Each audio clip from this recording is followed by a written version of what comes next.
दोस्तों यह वीडियो दरोगा एग्जाम के लिए बहुत ही उपयोगी है। जितने भी फिक्स टॉपिक है जहां से हर बार एक एक क्वेश्चन एग्जाम में पूछा ही जाता है, लगभग सभी टॉपिक इस वीडियो में शामिल है। आप हर एक एक पॉइंट को अच्छे तरीके से क्लियर कर लीजिए। यहां से आपको एग्जाम में कम से कम 25 क्वेश्चन देखने को मिलेगा और इसी तरह का और आप लोगों को वीडियो मिलेगा। पहला जो क्वेश्चन है H2SO4 का एटॉमिसिटी कितना होगा, यह question Bihar police forest guard में पूछा गया क्वेश्चन है।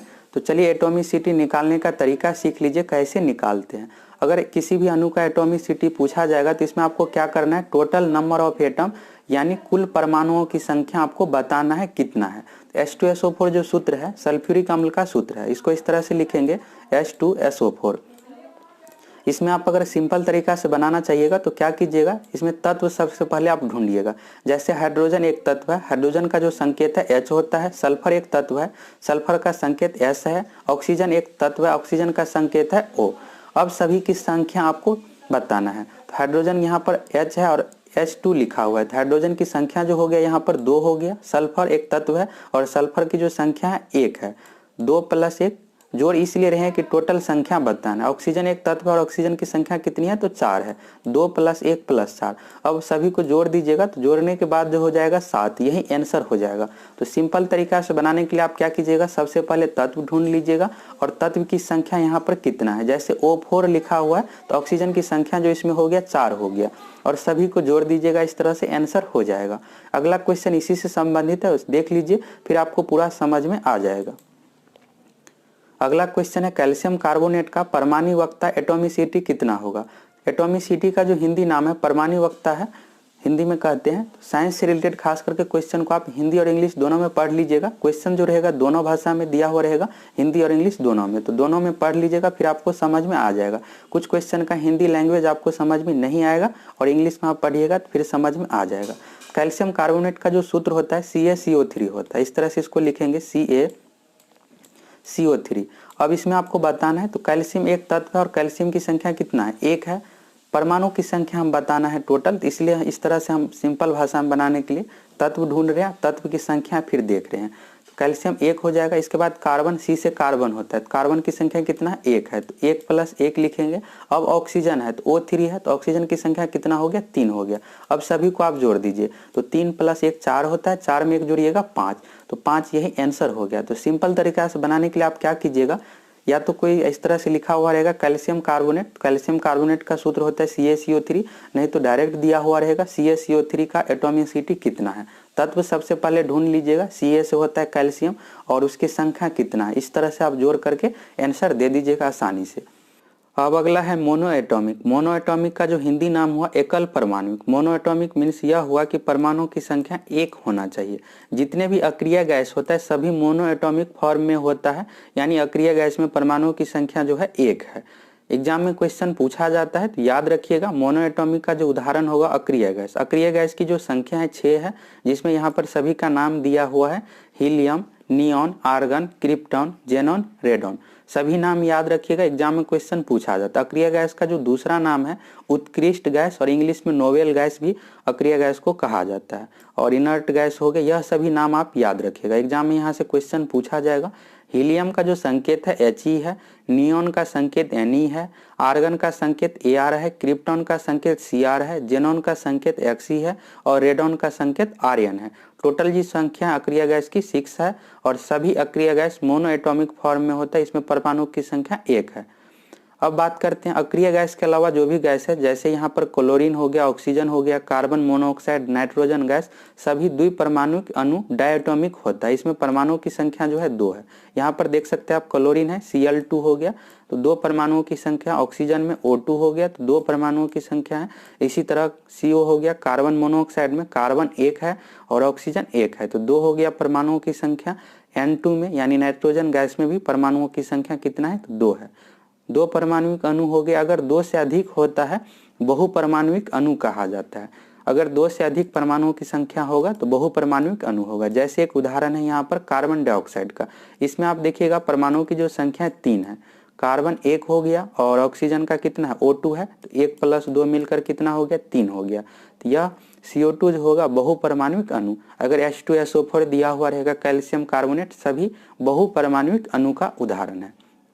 अब यहाँ पर अगला है न्यूक्लियन। यहाँ से एग्जाम में क्वेश्चन पूछा जाता है, इसको आप अच्छे तरीके से समझ लीजिए। न्यूक्लियन जो होता है नाभिक में उपस्थित कण, नाभिक के अंदर जो होता है प्रोटॉन एवं न्यूट्रॉन, तो प्रोटॉन एवं न्यूट्रॉन की संख्या को न्यूक्लियन कहते हैं।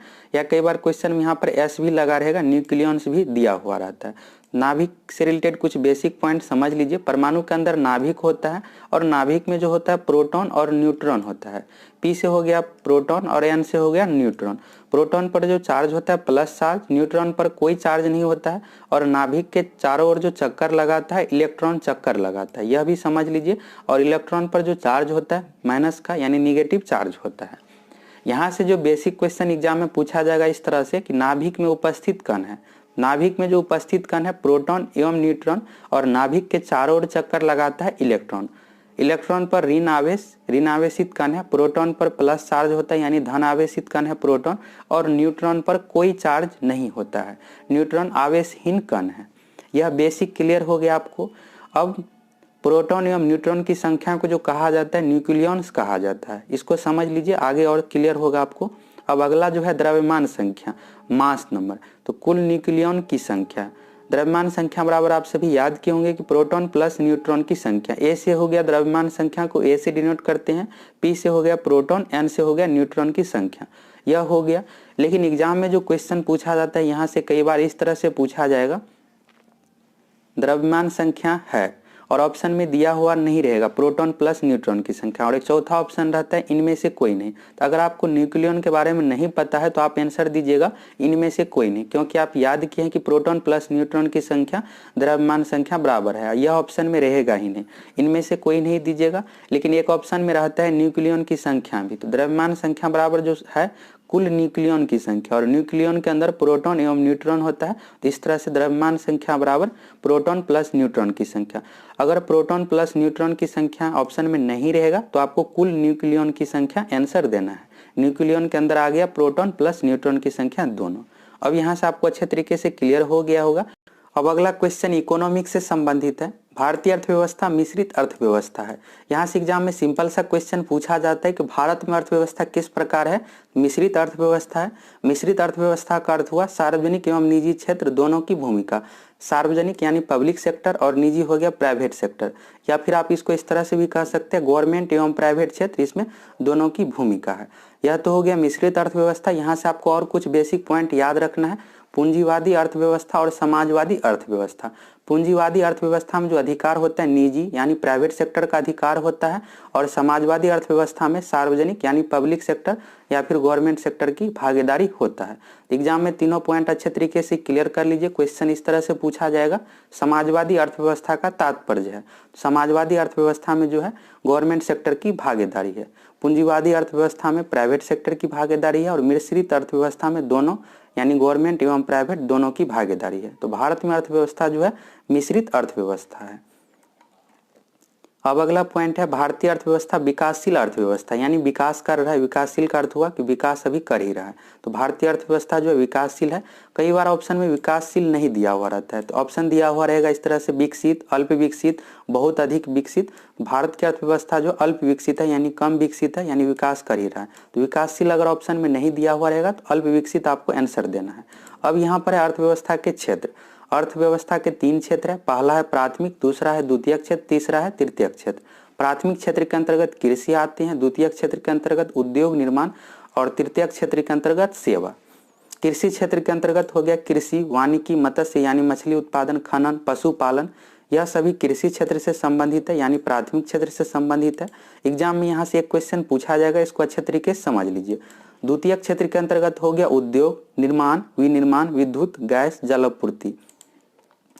तीसरा है तृतीयक क्षेत्र। तृतीयक क्षेत्र के अंतर्गत जो है सेवा क्षेत्र, परिवहन, संचार, बैंकिंग, बीमा, व्यापार, भंडारण, यह सभी तृतीयक क्षेत्र के अंतर्गत है। अब यहाँ से एग्जाम में अगर क्वेश्चन पूछा जाता है आपसे कि डेयरी किस क्षेत्र के अंतर्गत है, तो आपको ऐसे देखना है कि डेयरी क्या कृषि से संबंधित है। डेयरी जो संबंधित है दूध उत्पादन से, और दूध जो हमें प्राप्त होता है पशु से, तो पशुपालन जो संबंधित है किसान से ही संबंधित है, कृषि क्षेत्र से ही संबंधित है। प्राथमिक क्षेत्र में आ जाएगा डेयरी। इस तरह से आपको देखना है। अगर आपसे पूछा जाता है कि पुल का निर्माण पुल का निर्माण किस क्षेत्र के अंतर्गत है? तो उद्योग और निर्माण जो है द्वितीयक क्षेत्र के अंतर्गत है, तो पुल का निर्माण हो जाएगा द्वितीयक क्षेत्र के अंतर्गत। अगर आपसे इस तरह से पूछा जाता है कि होटल किस क्षेत्र के अंतर्गत है, तो आपको देखना है क्या होटल कृषि से संबंधित है? नहीं है। उद्योग और निर्माण से होटल संबंधित है? तो नहीं है। तृतीयक क्षेत्र के अंतर्गत हो जाएगा होटल। होटल में हमें सुविधाएं मिलती है। अगर आप बिहार पुलिस का एग्जाम देने जाइएगा तो आपको रहने के लिए होटल चाहिए, यानी कमरा चाहिए, तो आप होटल लीजिएगा।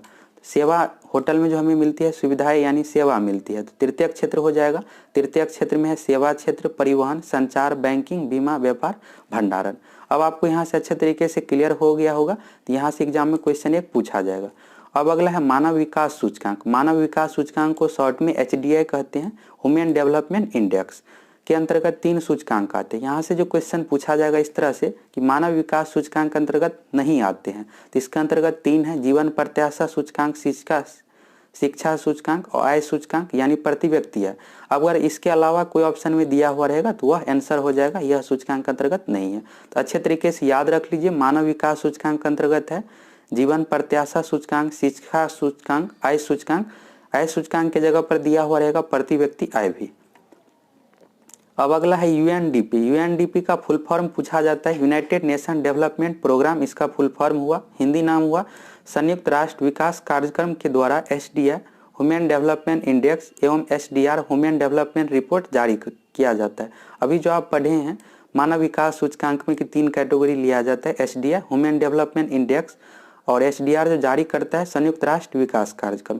सबसे पहले तो आप UNDP का फुल फॉर्म याद रख लीजिएगा। अब अगर आपसे पूछा जाएगा इस तरह से कि मानव विकास सूचकांक कौन जारी करता है, तो संयुक्त राष्ट्र विकास कार्यक्रम।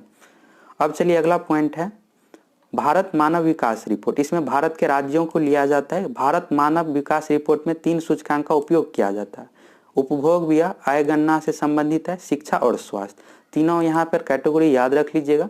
भारत मानव विकास रिपोर्ट में शीर्ष स्थान पर जो है केरल राज्य है, प्रथम स्थान जो है केरल राज्य का है। अब अगला है भारतीय अर्थव्यवस्था का मूल आधार कृषि है। आधे से अधिक यानी 50% से अधिक जनसंख्या कृषि क्षेत्र में कार्य करते हैं, यह भी आप याद रख लीजिएगा, मूल आधार कृषि है। अब अगला जो टॉपिक है भारत का राष्ट्रीय वृक्ष, भारत का राष्ट्रीय फल, भारत का राष्ट्रीय पशु। यहाँ से एक क्वेश्चन एग्जाम में पूछा ही जाता है, तो आप इसको अच्छे तरीके से क्लियर कर लीजिए। भारत का राष्ट्रीय वृक्ष है बरगद। यह question Bihar police forest guard में पूछा गया था। ऑप्शन में पीपल भी रहता है, पीपल को लेकर आपको कंफ्यूज नहीं होना है, अच्छे तरीके से याद रख लीजिए। भारत का राष्ट्रीय वृक्ष है बरगद और बिहार का राजकीय वृक्ष है पीपल। साथ में आप बिहार से रिलेटेड भी याद रख लीजिए, बिहार का राजकीय वृक्ष है पीपल और भारत का राष्ट्रीय वृक्ष है बरगद। अगर क्वेश्चन का लेवल थोड़ा सा टफ करना रहता है तो बरगद के जगह पर बरगद का वैज्ञानिक नाम दिया हुआ रहेगा। कई बार क्वेश्चन में इस तरह से पूछा जाता है कि भारत का राष्ट्रीय वृक्ष है, तो आपको पता है बरगद है, लेकिन बरगद ऑप्शन में नहीं रहेगा, वैज्ञानिक नाम दिया हुआ रहता है। तो वैज्ञानिक नाम भी आप जरूर याद रख लीजिए और एग्जाम के लिए एक क्वेश्चन यहाँ से क्लियर हो जाएगा। तो भारत का राष्ट्रीय वृक्ष है बरगद, बरगद का वैज्ञानिक नाम है फैकस बेंगालिस और बिहार का राजकीय वृक्ष है पीपल। भारत का राष्ट्रीय फल है आम, आम का वैज्ञानिक नाम है मैंगीफेरा इंडिका। भारत का राष्ट्रीय जलीय जीव है गंगा, गंगा नदी का भारत का राष्ट्रीय जलीय जीव है गंगा डॉल्फिन, गंगा नदी का डॉल्फिन है और इसे जो घोषित किया गया 5 अक्टूबर 2009 को डॉल्फिन रिसर्च सेंटर 2019 में पटना में बनाया गया है। तो यह करेंट से रिलेटेड भी क्वेश्चन है और बिहार से रिलेटेड भी क्वेश्चन है, इंपॉर्टेंट क्वेश्चन है, पूछा जा सकता है एग्जाम में, तो याद रख लीजिएगा। डॉल्फिन रिसर्च सेंटर पटना में बनाया गया है। डॉल्फिन दिवस 5 अक्टूबर 2009 को डॉल्फिन को राष्ट्रीय जलीय जीव घोषित किया गया था, तो 5 अक्टूबर को डॉल्फिन दिवस भी मनाते हैं प्रत्येक वर्ष। अब अगला है भारत का राष्ट्रीय पुष्प। तो भारत का राष्ट्रीय पुष्प या फिर फूल जो है कमल है, कमल का वैज्ञानिक नाम है निलोम्बो न्यूसीफेरा, याद रख लीजिएगा। भारत का राष्ट्रीय पक्षी है मोर, मोर का वैज्ञानिक नाम है पावे क्रिस्टेटस। अब अगला है भारत का राष्ट्रीय पशु। तो भारत का राष्ट्रीय पशु है बाघ, बाघ का वैज्ञानिक नाम है पैंथेरा टैग्रिस। अगला है भारत का राष्ट्रीय विरासत पशु। तो भारत का राष्ट्रीय विरासत पशु है हाथी। अगला क्वेश्चन है भारत सरकार की राजभाषा है, भारत सरकार की राजभाषा हिंदी है। यहाँ से और आप एक पॉइंट याद रखिएगा, भारत सरकार की कोई भी राष्ट्रीय भाषा नहीं है, हिंदी जो है भारत सरकार की राजभाषा है और बिहार की राजकीय भाषा है हिंदी। एग्जाम में जो पूछा जाता है दूसरे नंबर की भाषा, बिहार की दूसरी राजकीय भाषा जो है उर्दू है, याद रख लीजिएगा। उर्दू से रिलेटेड पूछा जाता है एग्जाम में क्वेश्चन। बिहार सरकार की दूसरी राजकीय भाषा उर्दू है, पहला है हिंदी, और भारत सरकार की राजभाषा हिंदी है। भारत की कोई भी राष्ट्रीय भाषा नहीं है। भारत का राष्ट्रीय ध्वज है तिरंगा। तिरंगा से रिलेटेड एग्जाम में क्वेश्चन पूछा जाता है। यह पॉलिटिकल साइंस से रिलेटेड क्वेश्चन है। संविधान सभा द्वारा 22 जुलाई 1947 को राष्ट्रीय ध्वज अपनाया गया। याद रख लीजिएगा, डेट पूछा जाता है कि राष्ट्रीय ध्वज कब अपनाया गया है। 22 जुलाई 1947 को संविधान सभा द्वारा। राष्ट्रीय ध्वज के निर्माता कौन थे? पिंगली वेंकैया, यह भी याद रख लीजिएगा। अब बात करते हैं तिरंगा की लंबाई चौड़ाई को। तो तिरंगा की लंबाई एवं चौड़ाई की जो रेशियो है 3:2 में है, यह भी याद रख लीजिएगा। तिरंगा की जो सबसे ऊपर में है केसरिया रंग है और सबसे नीचे में है हरा रंग, बीच में है सफेद पट्टी, आपको पता ही है। तिरंगा के सफेद पट्टी के बीच में एक चक्र है जिसका रंग है नीला और उसमें है 24 तिलिया। तो सफेद पट्टी से रिलेटेड पूछा जाता है कि सफेद पट्टी के बीच में एक चक्र है और चक्र का रंग कैसा है? तो नीला है और उसमें 24 तिलिया है। अब अगला है भारत का राष्ट्रीय गान से रिलेटेड। भारत का राष्ट्रीय गान गुरुदेव रविन्द्रनाथ टैगोर द्वारा रचित जन गण मन है और इसके गाने का जो समय है 52 सेकेंड है। समय भी कई बार पूछ लिया जाता है एग्जाम में। संविधान सभा द्वारा राष्ट्रीय गान को 24 जनवरी 1950 को अपनाया गया। संविधान सभा द्वारा राष्ट्रीय गान एवं राष्ट्रीय गीत को 24 जनवरी 1950 को अपनाया गया है और तिरंगा को 22 जुलाई 1947 को अपनाया गया है। राष्ट्रीय गान सर्वप्रथम 27 दिसंबर 1911 को कांग्रेस के कलकत्ता अधिवेशन में गाया गया। यह भी आप याद रख लीजिएगा, एग्जाम में पूछा जाता है क्वेश्चन। राष्ट्रीय गान जो है जन गण मन है, सर्वप्रथम 27 दिसंबर 1911 को भारतीय राष्ट्रीय कांग्रेस के कलकत्ता अधिवेशन में गाया गया है। अब अगला है राष्ट्रीय गान 1912 में तत्वबोधिनी पत्रिका में भारत भाग विधाता शीर्षक के नाम से प्रकाशित हुआ था। यह एग्जाम के लिए सभी इंपॉर्टेंट क्वेश्चन है जो एग्जाम में पूछे जा सकते हैं। राष्ट्रीय गान 1912 में तत्वबोधिनी पत्रिका में भारत भाग विधाता से प्रकाशित हुआ था और राष्ट्रीय गीत वंदे मातरम आनंद मठ उपन्यास में प्रकाशित हुआ था। दोनों डिफरेंस अच्छे तरीके से याद रख लीजिएगा, यहाँ से पूछा जाता है। तो राष्ट्रीय गान का हो जाएगा तत्वबोधिनी पत्रिका और राष्ट्रीय गीत का आनंद मठ उपन्यास।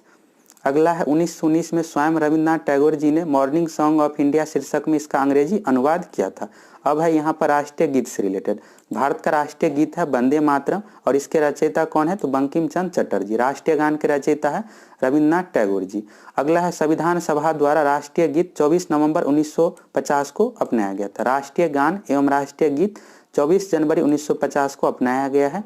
अगला है राष्ट्रगीत का प्रथम प्रकाशन 1882 में बंकिम चंद्र चटर्जी जी के उपन्यास में आनंद मठ में हुआ था। गाने का समय है 65 सेकेंड।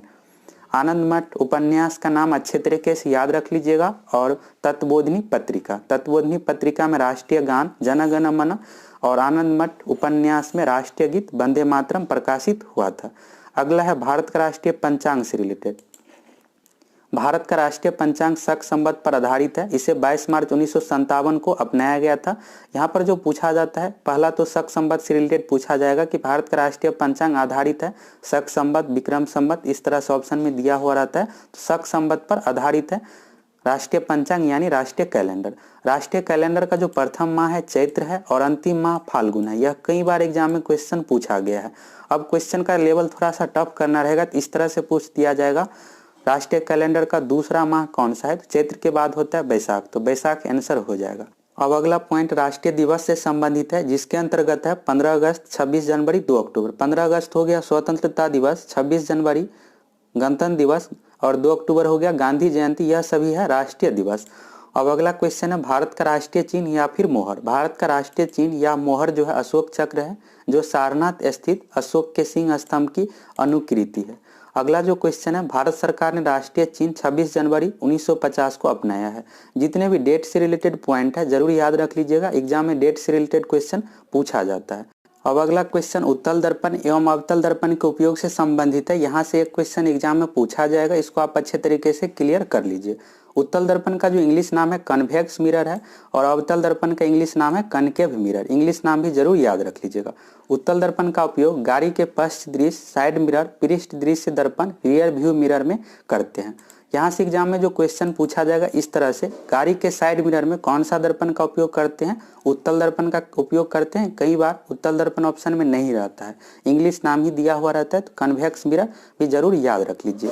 गाड़ी के साइड मिरर में उत्तल दर्पण का प्रयोग इसलिए करते हैं, उत्तल दर्पण का जो गुण होता है इसमें प्रतिबिंब छोटा बनता है, तो पीछे आ रही बहुत सारी गाड़ियों का प्रतिबिंब हमें दिखाई पड़ेगा छोटा प्रतिबिंब में, इस कारण से गाड़ी के साइड मिरर में जो है उत्तल दर्पण का प्रयोग करते हैं। और अवतल दर्पण का जो गुण होता है इसमें बड़ा प्रतिबिंब अवतल दर्पण में बनता है। तो अब अवतल दर्पण का गुण से संबंधित देख लेते हैं।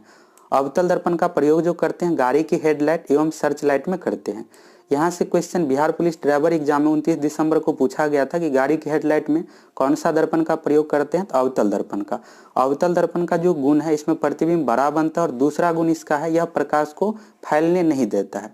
जब अगर प्रकाश को फैलने नहीं देगा तो प्रकाश दूर तक जाएगा, इस कारण से गाड़ी के हेडलाइट में अवतल दर्पण का प्रयोग करते हैं, जिससे प्रकाश दूर तक जाए और दूर से ही हमें वस्तु दिखलाई पड़ जाए और गाड़ी चलाने में कोई भी समस्या न हो। दूसरा इसका प्रयोग करते हैं सर्च लाइट में। सर्च लाइट का जो टॉर्च होता है इसमें अवतल दर्पण का प्रयोग करते हैं, जिससे प्रकाश दूर तक जाए। अब अगला है उत्तल दर्पण से रिलेटेड, सड़क पर लगे परावर्तक लैंप, रोड लैंप और सोडियम परावर्तक लैंप में उत्तल दर्पण का प्रयोग किया जाता है। उत्तल दर्पण का जो गुण होता है इसमें प्रतिबिंब छोटा बनता है, और दूसरा गुण होता है यह प्रकाश को फैलने देता है। तो रोड लैंप जो होना चाहिए इसमें प्रकाश फैलना चाहिए, यानी सभी जगह पहुंचना चाहिए, दूर तक कोई कंडीशन नहीं है, जाना ही चाहिए। एग्जाम में क्वेश्चन पूछा जाता है कि चौराहों पर लगे रोड लैंप में कौन सा दर्पण का प्रयोग किया जाता है, तो उत्तल दर्पण का प्रयोग किया जाता है, जिससे सभी जगह प्रकाश पहुंचे। अगर अवतल दर्पण रहेगा रोड लैंप में तो प्रकाश जो है सभी जगह नहीं पहुंच पाएगा, दूर तक जाएगा लेकिन सभी जगह नहीं पहुंच पाएगा। यहाँ से आप यह भी याद रख लीजिएगा, सोडियम परावर्तक लैंप में भी उत्तल दर्पण का प्रयोग करते हैं, और गलियों में लगे रोड लैंप में भी उत्तल दर्पण का ही प्रयोग करते हैं। अगला है आँख कान नाक की जांच के लिए डॉक्टर द्वारा अवतल दर्पण का प्रयोग किया जाता है। आँख कान नाक गला आदि बॉडी के इंटरनल पार्ट है, और इसमें अवतल दर्पण का प्रयोग करते हैं। अवतल दर्पण पे प्रतिबिंब बड़ा बनता है, जिससे डॉक्टर को आसानी से दिखाई पड़ जाता है कि क्या समस्या है। अब अगला क्वेश्चन है, बड़ी फोकस दूरी वाला अवतल दर्पण दाढ़ी बनाने में प्रयोग करते हैं। अवतल दर्पण का गुण है इसमें प्रतिबिंब बड़ा बनता है, इस कारण से अगर दाढ़ी का छोटा भी बाल बचा हुआ है तो स्पष्ट दिखाई पड़ जाएगा। हजामती दर्पण भी अवतल दर्पण को कहा जाता है। अब अगला है सोलर कुकर में अवतल दर्पण का उपयोग करते हैं। सोलर कुकर में अवतल दर्पण का उपयोग इसलिए करते हैं कि सूर्य से आ रही प्रकाश को एक जगह एकत्रित करता है, जिसके कारण से हीट उत्पन्न होता है और खाना पक पाता है। और यहाँ से एक और उदाहरण आपको याद रखना है कि कागज में आग अवतल दर्पण की सहायता से लगाया जा सकता है। 10th क्लास में आप पढ़े हैं कि सूर्य से आ रही प्रकाश को अगर कागज पर एक जगह केंद्रित कीजिएगा अवतल दर्पण के द्वारा तो कागज में आग लग सकता है। यह सभी उदाहरण याद रख लीजिएगा, एक क्वेश्चन एग्जाम के लिए यहाँ से बन जाएगा। अब अगला क्वेश्चन ट्रांसफार्मर से संबंधित है, अच्छे तरीके से याद रख लीजिए। ट्रांसफार्मर में शक्ति एवं आवृत्ति चेंज नहीं होता है। एग्जाम में यहाँ से क्वेश्चन पूछा जा सकता है, ट्रांसफार्मर में शक्ति पावर और आवृत्ति इंग्लिश नाम हुआ फ्रीक्वेंसी चेंज नहीं होता है। ट्रांसफार्मर केवल एसी करंट पर काम करता है। एसी करंट हुआ घरों में जो बिजली है वह एसी करंट यानी प्रत्यावर्ती धारा है। एसी करंट का हिंदी नाम हुआ प्रत्यावर्ती धारा, और बैटरी जो होता है डीसी करंट दिष्ट धारा। ट्रांसफार्मर केवल एसी करंट पर काम करता है। अब अगला जो पॉइंट है ट्रांसफार्मर से रिलेटेड, ट्रांसफार्मर विद्युत चुंबकीय प्रेरण के सिद्धांत पर कार्य करता है। ट्रांसफार्मर का जो मेन काम है उच्च वोल्टेज को निम्न वोल्टेज में चेंज करना और निम्न वोल्टेज को उच्च वोल्टेज में चेंज करना। तो ट्रांसफार्मर के वर्क से रिलेटेड भी क्वेश्चन पूछा जाता है। ट्रांसफार्मर का जो काम है वोल्टेज को चेंज करना और जिससे धारा प्रभावित होता है। ट्रांसफार्मर में जो चेंज होता है वोल्टेज और धारा चेंज होता है, शक्ति एवं आवृत्ति चेंज नहीं होता है। तो इसको अच्छे तरीके से याद रख लीजिएगा। ट्रांसफार्मर केवल एसी करंट पर काम करता है, डीसी करंट पर काम नहीं करता है। अब अगला है विद्युत चुंबकीय प्रेरण के सिद्धांत पर कार्य करता है। विद्युत चुंबकीय प्रेरण के सिद्धांत पर जो कार्य करता है, हृदय के लिए कृत्रिम पेसमेकर, जनरेटर या फिर डायनेमो, ट्रांसफार्मर, माइक्रोफोन, यह सभी विद्युत चुंबकीय प्रेरण के सिद्धांत पर कार्य करता है। लेकिन विद्युत मोटर विद्युत चुंबकीय प्रेरण के सिद्धांत पर कार्य नहीं करता है। तो सभी पॉइंट याद रख लीजिएगा। विद्युत चुंबकीय प्रेरण के सिद्धांत पर कार्य करता है जनरेटर, जनरेटर का दूसरा नाम ही डायनेमो है, ट्रांसफार्मर, माइक्रोफोन, यह सभी काम करता है। लेकिन विद्युत मोटर विद्युत चुंबकीय प्रेरण के सिद्धांत पर कार्य नहीं करता है। अब अगला जो पॉइंट है विद्युत फ्यूज से रिलेटेड, विद्युत फ्यूज से रिलेटेड एग्जाम में क्वेश्चन पूछा जाता है। विद्युत फ्यूज का जो प्रतिरोध होता है उच्च और गलनांक निम्न होता है। सबसे इंपॉर्टेंट क्वेश्चन है और सबसे अधिक कंफ्यूजन होता है, क्योंकि दोनों दिया हुआ रहेगा इस तरह से, प्रतिरोध उच्च, गलनांक अधिक, गलनांक कम, प्रतिरोध कम, इस तरह से दिया हुआ रहता है चार ऑप्शन में। तो पूरा पता होना चाहिए कि प्रतिरोध इसका उच्च होता है और गलनांक निम्न होता है। विद्युत फ्यूज का प्रतिरोध उच्च होता है और गलनांक निम्न होता है, अच्छे तरीके से याद रख लीजिए। विद्युत फ्यूज का जो मिश्र धातु बना होता है टीन एवं सीसा का, टीन का जो संकेत है Sn है और सीसा का जो संकेत है Pb। सीसा का दूसरा नाम लेड भी है, तो सीसा इस तरह से भी दिया हुआ रहेगा, लेड प्लस टीन, या फिर संकेत में दिया हुआ रहता है Sn प्लस Pb। तो सभी याद रख लीजिए। और इसका जो परसेंटेज है, टीन का है 63% और सीसा का है 37%। विद्युत फ्यूज जो मिश्र धातु बना हुआ है टीन एवं सीसा का, टीन है 63%, सीसा है 37%। अब अगला विद्युत फ्यूज से संबंधित ही है। विद्युत फ्यूज को परिपथ के साथ श्रेणी क्रम यानी सीरीज में जोड़ा जाता है, मेन वायर से यानी लाल तार से जोड़ा जाता है। घरों में जो वायरिंग की जाती है समांतर क्रम में, पैरेलल में की जाती है। एग्जाम में पूछा जाता है कि घरों में विद्युत वायरिंग की जाती है समांतर क्रम में, लेकिन विद्युत फ्यूज को जो जोड़ा जाता है श्रेणी क्रम में, सीरीज में जोड़ा जाता है। अब अगला जो क्वेश्चन है ऊर्जा के रूपांतरण से संबंधित, यहाँ से एग्जाम में एक क्वेश्चन पूछा ही जाएगा। आप इसको अच्छे तरीके से याद रख लीजिए, एग्जाम के लिए एक क्वेश्चन यहाँ से आपका क्लियर हो जाएगा। सबसे पहले जो दिया हुआ है डायनेमो, डायनेमो का जो दूसरा नाम है जनरेटर। डायनेमो क्या करता है, यांत्रिक ऊर्जा को विद्युत ऊर्जा में चेंज करता है, और इसका ठीक उल्टा होता है विद्युत मोटर में। विद्युत मोटर विद्युत ऊर्जा को यांत्रिक ऊर्जा में चेंज करता है। तो अच्छे तरीके से डिफरेंस करके याद रख लीजिएगा और प्रैक्टिकली रूप से। इसके बाद दूसरे नंबर पे है मोमबत्ती। मोमबत्ती क्या करता है, रासायनिक ऊर्जा को प्रकाश एवं ऊष्मा ऊर्जा में चेंज करता है। अगर आप मोमबत्ती को जलाइएगा तो जलाने पर क्या होता है, प्रकाश उत्पन्न होता है, प्रकाश के साथ साथ ऊष्मा भी यानी हीट भी उत्पन्न होता है, गर्मी महसूस होता है। इसके बाद है माइक्रोफोन। माइक्रोफोन यानी माइक, माइक में सबसे पहले क्या करते हैं, बोलते हैं, यानी ध्वनि ऊर्जा को विद्युत ऊर्जा में माइक्रोफोन चेंज करता है। इसके बाद है लाउड स्पीकर। तो माइक का ठीक उल्टा हो जाएगा लाउड स्पीकर में। लाउड स्पीकर में होता है विद्युत ऊर्जा को ध्वनि ऊर्जा में चेंज करता है। सोलर सेल है, तो नाम में ही सोलर लगा हुआ यानी सौर ऊर्जा से संबंधित है, तो सौर ऊर्जा को विद्युत ऊर्जा में सोलर सेल चेंज करता है। इसके बाद है ट्यूबलाइट। ट्यूबलाइट विद्युत ऊर्जा को प्रकाश ऊर्जा में चेंज करता है, और विद्युत मोटर विद्युत ऊर्जा को यांत्रिक ऊर्जा में चेंज करता है। अब अगला है विद्युत बल्ब। विद्युत बल्ब विद्युत ऊर्जा को प्रकाश एवं ऊष्मा ऊर्जा में चेंज करता है। यहाँ पर आप देखिएगा ट्यूबलाइट 6ठे नंबर में दिया हुआ और 8वें नंबर में विद्युत बल्ब है। ट्यूबलाइट में सिर्फ है विद्युत ऊर्जा को प्रकाश ऊर्जा में, इस पर ऊष्मा नहीं है। ट्यूबलाइट से हमें कोई गर्मी नहीं प्राप्त होता है। लेकिन विद्युत बल्ब जो होता है, विद्युत बल्ब कहा जाता है 10 रुपये में जो बल्ब खरीदते हैं उसको विद्युत बल्ब कहते हैं, जिसमें फिलामेंट टंगस्टन का बना हुआ रहता है विद्युत बल्ब का फिलामेंट। विद्युत बल्ब विद्युत ऊर्जा को प्रकाश ऊर्जा में तो चेंज करता ही, साथ में उसमें ऊष्मा भी उत्पन्न होता है। तो कई बार रहता है ऑप्शन में इस तरह से, विद्युत बल्ब विद्युत ऊर्जा को चेंज करता है, प्रकाश नहीं रहेगा ऑप्शन में, तो आपको ऊष्मा ऊर्जा में आंसर देना है। अगर प्रकाश भी ऑप्शन में रहता है, ऊष्मा ऊर्जा भी ऑप्शन में रहता है, तो किस में देंगे, प्रकाश में देंगे, क्योंकि सबसे अधिक जो उत्पन्न होता है प्रकाश, और ऊष्मा थोड़ा बहुत उत्पन्न होता है। विद्युत सेल है, तो विद्युत सेल रासायनिक ऊर्जा को विद्युत ऊर्जा में चेंज करता है। और इसके बाद है सितार। सितार क्या करता है, यांत्रिक ऊर्जा को ध्वनि ऊर्जा में चेंज करता है। अच्छे तरीके से डिफरेंस करके याद रख लीजिएगा। विद्युत सेल रासायनिक ऊर्जा को विद्युत ऊर्जा में, और सोलर सेल सौर ऊर्जा को विद्युत ऊर्जा में चेंज करता है। अब अगला जो क्वेश्चन है विद्युत चुंबकीय तरंग से रिलेटेड। विद्युत चुंबकीय तरंग नहीं है, यह आपको याद रख लेना है। सबसे अधिक जो पूछा जाता है इनमें से कौन सा विद्युत चुंबकीय तरंग नहीं है, तो नहीं है के अंतर्गत है अल्फा किरण। अल्फा का जो संकेत होता है इस तरह से, बीटा किरण का संकेत होता है इस तरह, संकेत भी दिया हुआ रहता है। तो अल्फा किरण हो गया, बीटा किरण, ध्वनि तरंग, प्राश्रव्य तरंग, कैथोड किरण, कैनाल किरण, यह सभी विद्युत चुंबकीय तरंग नहीं है। अब इसके अलावा जो यहाँ पर दिया हुआ है विद्युत चुंबकीय तरंग है, तो प्रकाश जो है विद्युत चुंबकीय तरंग है, और ध्वनि विद्युत चुंबकीय तरंग नहीं है।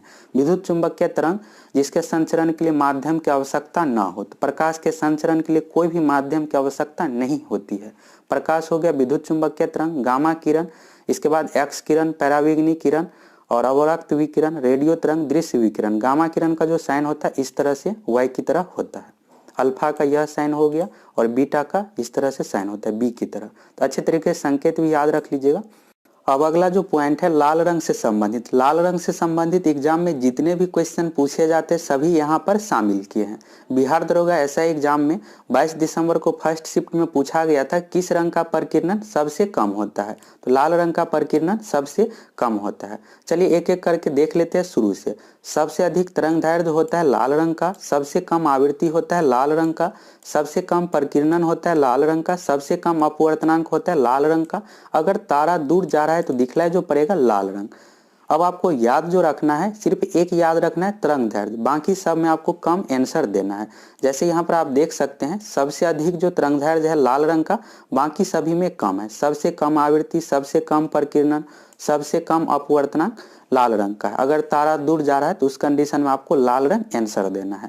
तो अच्छे तरीके से याद रख लीजिए, लाल रंग का तरंगदैर्घ्य अधिक होता है, बाकी सभी कम होता है। आवृत्ति, प्रकीर्णन और अपवर्तनांक लाल रंग का कम होता है। अब यह हो गया लाल रंग, और इसका ठीक उल्टा आंसर आपको देना है बैगनी रंग में। बैगनी रंग से रिलेटेड भी एग्जाम में क्वेश्चन पूछा जाता है।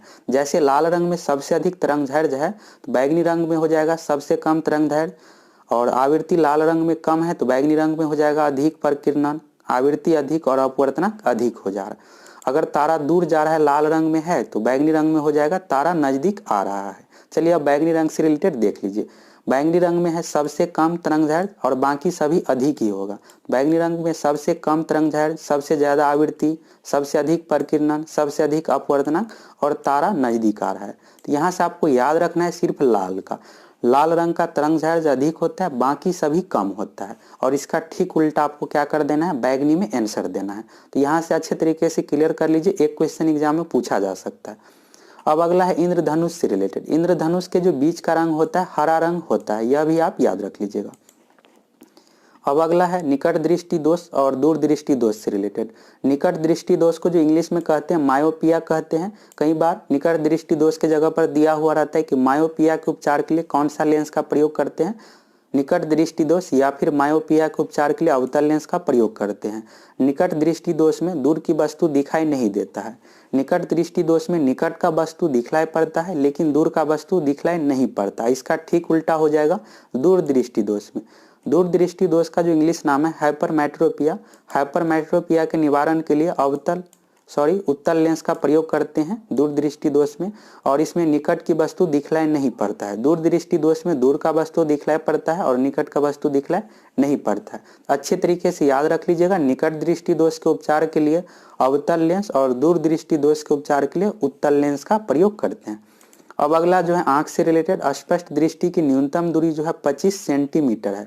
यहाँ पर मीटर भी दिया हुआ रहता है इस तरह से, 25 सीएम का जो संकेत है, सेंटीमीटर का सीएम होता है और मीटर का एम होता है। तो सावधानी पूर्वक आंसर दीजिएगा। और आंख के लिए जो है अस्पष्ट दृष्टि की अधिकतम दूरी का कोई सीमा नहीं है, आप अनंत तक देख सकते हैं आंख से, लेकिन अस्पष्ट दृष्टि की न्यूनतम दूरी आंख के लिए फिक्स है 25 सेंटीमीटर। अब अगला क्वेश्चन इतिहास से संबंधित है। सबसे पहले है आर्यभट्ट के बारे में। तो आर्यभट्ट से रिलेटेड एग्जाम में क्वेश्चन पूछा जाता है। आर्यभट्ट गुप्त काल में प्रसिद्ध गणितज्ञ खगोल शास्त्री थे और उनकी पुस्तक जो है आर्यभट्टिया है। आर्यभट्टिया में पृथ्वी को गोल बताया है, दशमलव प्रणाली का वर्णन किया है। दशमलव प्रणाली का वर्णन जो किया गया आर्यभट्ट के द्वारा। एग्जाम में जो क्वेश्चन पूछा जाता है इस तरह से, बिहार पुलिस कांस्टेबल एग्जाम 2017 में पूछा गया था, आर्यभट्ट प्रसिद्ध थे गणितज्ञ एवं खगोल शास्त्री, दोनों ऑप्शन में था, गणितज्ञ एवं खगोल शास्त्री, दोनों में आपको आंसर देना है। और आर्यभट्टिया पुस्तक किसके द्वारा लिखा गया है, तो आर्यभट्ट के द्वारा। और यह भी पूछा जाता है कि सर्वप्रथम किसने पृथ्वी को गोल कहा था, आर्यभट्ट ने। दशमलव प्रणाली का वर्णन आर्यभट्ट ने किया है। अब है अगला वराह मिहिर से रिलेटेड। यहाँ से एक क्वेश्चन जितने भी दिया हुआ है सभी से एक क्वेश्चन यहाँ से पूछा जाएगा। तो वराह मिहिर जो है खगोलज्ञ एवं गणितज्ञ थे, प्रसिद्ध खगोलज्ञ एवं गणितज्ञ वराह मिहिर थे। चरक है तो चरक संहिता पुस्तक जो लिखा गया चरक के द्वारा, और यह जो ग्रंथ संबंधित है आयुर्वेद से। अगला है पाणिनि, तो संस्कृत व्याकरण का जनक जो कहा जाता है पाणिनि को, अष्टाध्यायी जो है पुस्तक पाणिनि के द्वारा लिखा गया है। अगला है धन्वंतरी, आयुर्वेद का जनक जो कहा जाता है धन्वंतरी को।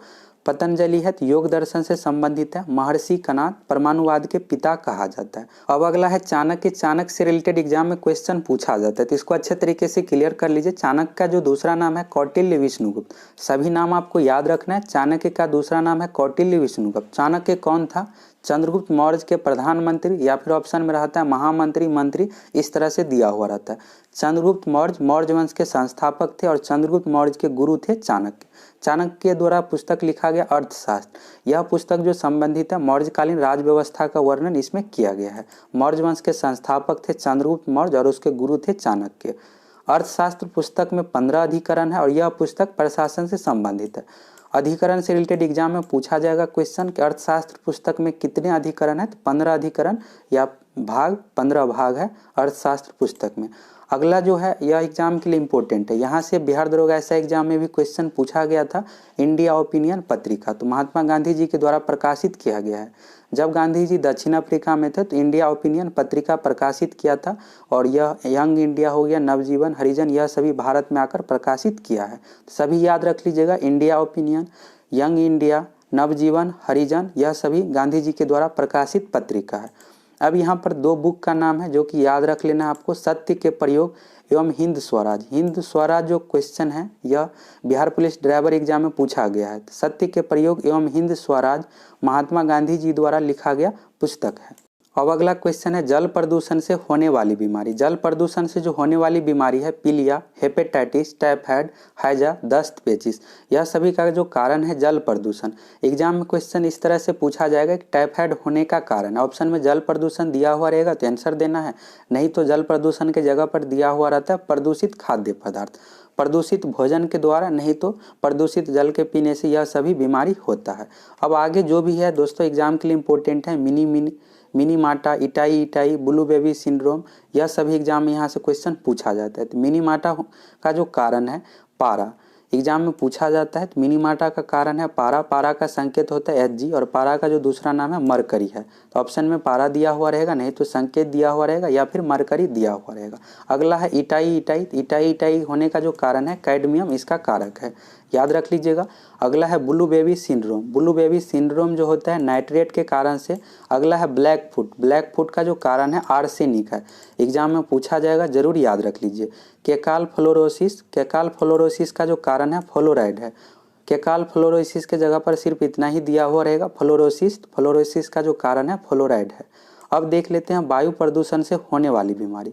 वायु प्रदूषण से जो होने वाली बीमारी है श्वसन तंत्र की बीमारी, दमा, ब्रोंकाइटिस, आंखों में जलन, हीमोग्लोबिन के निर्माण को रोकना एवं फेफड़े का कैंसर, यह सभी वायु प्रदूषण से होने वाली बीमारी है। अब अगला है ध्वनि प्रदूषण से। ध्वनि प्रदूषण से जो है श्रवण शक्ति की कमी यानी सुनने की कमी, उच्च रक्तचाप, माइग्रेन, उच्च कोलेस्ट्रॉल स्तर, पेट का अल्सर, चिड़चिड़ापन, अनिद्रा आदि बीमारी उत्पन्न होता है ध्वनि प्रदूषण से। एग्जाम में क्वेश्चन इस तरह से पूछा जाएगा कि माइग्रेन का कारण है, ऑप्शन में रहेगा ध्वनि प्रदूषण, जल प्रदूषण, वायु प्रदूषण, इस तरह से। तो अच्छे तरीके से अगर आप एक बार पढ़ लिए हैं तो पता है तो बना लीजिएगा। उच्च रक्तचाप, उच्च कोलेस्ट्रॉल और माइग्रेन, यह सभी का जो कारण है ध्वनि प्रदूषण। अब अगला देख लेते हैं कृषि से संबंधित क्रांति से रिलेटेड क्वेश्चन है। भारत की विभिन्न कृषि क्रांतियाँ। सबसे पहले दिया हुआ है हरित क्रांति। हरित क्रांति जो संबंधित है खाद्यान्न उत्पादन से, फसल उत्पादन से संबंधित है और इसमें सबसे अधिक फसल के उत्पादन में जो वृद्धि हुआ था गेहूं के फसल के उत्पादन में, एग्जाम में पूछा जाता है। श्वेत क्रांति दुग्ध उत्पादन से संबंधित है। नीली क्रांति मत्स्य उत्पादन से यानी मछली उत्पादन से संबंधित है। भूरी क्रांति उर्वरक उत्पादन से संबंधित है। रजत क्रांति जरूर याद रख लीजिए, एग्जाम में पूछा जा सकता है। रजत का जो इंग्लिश होता है सिल्वर होता है, इस तरह से भी पूछ दिया जाता है कि सिल्वर क्रांति या फिर सिल्वर रिवॉल्यूशन संबंधित है। तो अंडा उत्पादन से। पीली क्रांति तिलहन उत्पादन से संबंधित है। कृष्ण क्रांति बायोडीजल उत्पादन से संबंधित है। अब अगला है लाल क्रांति। तो टमाटर और मांस का रंग जो होता है लाल होता है, तो लाल क्रांति जो संबंधित है टमाटर या फिर मांस के उत्पादन से। गुलाबी क्रांति झींगा मछली उत्पादन से संबंधित है। बादामी क्रांति मसाला उत्पादन से संबंधित है। सुनहरी क्रांति फल उत्पादन से संबंधित है। अगला है अमृत क्रांति नदी जोड़ो परियोजना से संबंधित है। इंद्रधनुष क्रांति तो समन्वित कृषि क्रांति यानी कृषि क्षेत्र का संपूर्ण विकास इंद्रधनुष क्रांति से संबंधित है। अब अगला पॉइंट पॉलिटिकल साइंस से संबंधित है। सरदार स्वर्ण सिंह समिति की अनुशंसा पर मौलिक कर्तव्य को वर्ष 1976 में 42वें संविधान संशोधन द्वारा अनुच्छेद 51 का क में शामिल किया गया। मौलिक कर्तव्य से रिलेटेड यानी मूल कर्तव्य से रिलेटेड एग्जाम में क्वेश्चन पूछा जाता है। बिहार पुलिस फॉरेस्ट गार्ड में पूछा गया था समिति का नाम, समिति का नाम भी याद रख लीजिएगा। सरदार स्वर्ण सिंह समिति के सिफारिश पर मौलिक कर्तव्य को वर्ष 1976 में संविधान में ऐड किया गया। मूल संविधान में मौलिक कर्तव्य शामिल नहीं था। कब शामिल किया गया? तो 1976 में। कौन सा संविधान संशोधन था? 42वां संविधान संशोधन। अनुच्छेद भी याद रख लीजिएगा, अनुच्छेद 51 का क या फिर अनुच्छेद 51 का ए में। भाग भी याद रख लेना है आपको, संविधान के कौन से भाग में? भाग 4 का क में इसे ऐड किया गया है। सभी पॉइंट याद रख लीजिए। मौलिक कर्तव्य की संख्या कितनी है? तो 11 है। मौलिक अधिकार की संख्या 6 है। अब अगला है भाग से रिलेटेड। संविधान में टोटल कितने भाग है? 22 भाग है और मूल संविधान में अनुसूचियों की संख्या 8 थी। अभी 12 अनुसूची है। वर्तमान समय में अगर पूछा जाएगा इस तरह से कंडीशन देकर कि वर्तमान समय में अनुसूचियों की संख्या है 12 है, अगर रहेगा कि मूल संविधान में अनुसूचियों की संख्या थी तो 8 देना है आपको आंसर। तो अनुसूचियों की संख्या भी 12 है और 22 भाग है। सबसे पहला भाग से रिलेटेड है भारतीय संविधान के भाग 1 के अंतर्गत अनुच्छेद है, अनुच्छेद 1 से लेकर 4 तक में संघ और उसके राज्य क्षेत्र एवं नए राज्य के निर्माण का वर्णन है। भाग 2 में जो वर्णन है नागरिकता का, इसके अंतर्गत जो अनुच्छेद है अनुच्छेद 5 से लेकर 11 तक। आप सीरीज से याद रख लीजिएगा। भाग 1 में है 1 से लेकर 4, भाग 2 में है 5 से 11, भाग 3 में है 12 से 35, भाग 4 में है 36 से लेकर 51 तक। सीरीज में सजाने के लिए दे दिया जाएगा भाग 1, 2, 3, 4 कुछ से रिलेटेड क्वेश्चन और दूसरे साइड दिया हुआ रहेगा अनुच्छेद। अगर आपको पता है तो फिर आसानी से सजा लीजिएगा। भाग 2 जो संबंधित है नागरिकता से और भाग 3 के अंतर्गत अनुच्छेद है 12 से लेकर 35। इसमें जो वर्णन है मौलिक अधिकार का, मौलिक अधिकार की संख्या 6 है। मौलिक अधिकार में जो शामिल नहीं है आर्थिक स्वतंत्रता यानी संपत्ति का अधिकार मौलिक अधिकार में शामिल नहीं है। एग्जाम में पूछा जाता है कि इनमें से कौन सा मौलिक अधिकार नहीं है? आर्थिक स्वतंत्रता यानी संपत्ति का अधिकार का मौलिक अधिकार में वर्णन नहीं है। अगला है भाग 4। तो भाग 4 के अंतर्गत जो अनुच्छेद है 36 से लेकर 51, इसमें राज्य के नीति निर्देशक सिद्धांत का वर्णन है। और अगला है भाग 4 का क यानी अनुच्छेद 51 का ए में मूल कर्तव्य यानी मौलिक कर्तव्य का वर्णन है। तो भाग 4 का क अच्छे तरीके से याद रख लीजिएगा। अब अगला है लोकसभा में सीट एवं राज्यसभा में सीट से रिलेटेड। लोकसभा में अधिकतम सदस्य संख्या है 552 और वर्तमान सदस्य संख्या है 545। यहाँ से एग्जाम में क्वेश्चन पूछा जाएगा लोकसभा में अधिकतम सदस्य कितना हो सकता है? 552 और अभी वर्तमान समय में जो सीट है 545। राज्यसभा में अधिकतम सदस्य संख्या है 250 और वर्तमान सदस्य संख्या है 245। अच्छे तरीके से याद रख लीजिएगा टोटल और वर्तमान कितना है लोकसभा एवं राज्यसभा दोनों का। अब अगला है राष्ट्रपति द्वारा राज्यसभा में 12 सदस्य एवं लोकसभा में 2 सदस्य मनोनीत किए जाते हैं। एग्जाम में इस तरह से भी पूछा जाएगा क्वेश्चन, राष्ट्रपति द्वारा लोकसभा एवं राज्यसभा में मिलाकर कितने सदस्य मनोनीत किए जाते हैं? तो 14 सदस्य या फिर संसद दिया हुआ रहता है। संसद मीन्स हुआ लोकसभा एवं राज्यसभा। तो संसद में टोटल 14 सदस्य राष्ट्रपति द्वारा मनोनीत किए जाते हैं, जिसमें से 12 सदस्य राज्यसभा में और 2 सदस्य लोकसभा में मनोनीत किए जाते हैं। अब यहाँ पर शपथ एवं त्याग पत्र से संबंधित चार्ट को देख लीजिए। सबसे पहले दिया हुआ है राष्ट्रपति, उपराष्ट्रपति एवं राज्यपाल, तीनों का आपको न्यूनतम उम्र याद रखना है। 35 वर्ष है न्यूनतम उम्र और अधिकतम उम्र का कोई सीमा नहीं है। तो राष्ट्रपति को जो शपथ दिलाएगा मुख्य न्यायाधीश, उपराष्ट्रपति को राष्ट्रपति दिलाएगा और राज्यपाल को संबंधित राज्य के उच्च न्यायालय के मुख्य न्यायाधीश। जैसे बिहार के राज्यपाल की बात करें तो बिहार में पटना हाईकोर्ट है और पटना हाईकोर्ट के जो मुख्य न्यायाधीश रहेंगे वहीं राज्यपाल महोदय को शपथ दिलाएंगे। अब बात करते हैं त्याग पत्र की। तो राष्ट्रपति को अपना त्याग पत्र यानी इस्तीफा जो देगा उपराष्ट्रपति को और उपराष्ट्रपति अपना इस्तीफा देता है राष्ट्रपति को। राज्यपाल अपना त्याग पत्र देता है राष्ट्रपति को। अब अगला देख लीजिए मुख्य न्यायाधीश से रिलेटेड।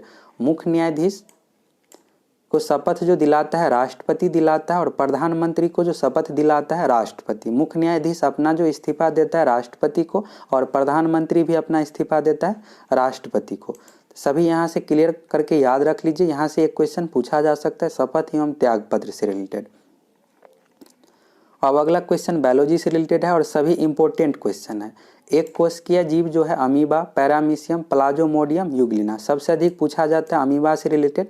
इनमें से कौन सा एक कोशिकीय जीव है? तो अमीबा, पैरामीशियम, प्लाज्मोडियम, यूग्लिना। सभी का नाम जरूर याद रख लीजिएगा, लेकिन आप अमीबा का जरूर नाम याद रखिएगा। एक कोशिकीय का इंग्लिश नाम जो हुआ यहाँ पर यूनिसेलुलर। अब अगला है बहुकोशिकीय जीव। तो मल्टी सेलुलर जो जीव है मछली, मेढक, मनुष्य, कुत्ता, हम लोग जो है बहुकोशिकीय जीव है। स्वतंत्र जीन जो होता है वायरस का, वायरस जो होता है डिपेंडेंट नहीं होता है किसी पर, यह स्वतंत्र होता है।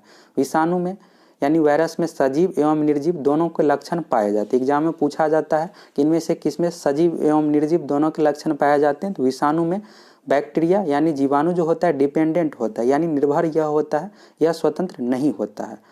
अब अगला है प्रमुख फसलें से संबंधित चार्ट, इसको देख लीजिए। यहाँ से रबी फसल, खरीफ फसल, जायद फसल, नकदी फसल से रिलेटेड पूछ दिया जाता है कि इनमें से कौन सा रबी फसल नहीं है, पूरा आपको पता होनी चाहिए। रबी फसल के अंतर्गत है गेहूँ, चना, जौ, सरसों, तोरिया, मटर। खरीफ फसल के अंतर्गत हो गया धान, ज्वार, बाजरा, मक्का, कपास, गन्ना, सोयाबीन, अरहर।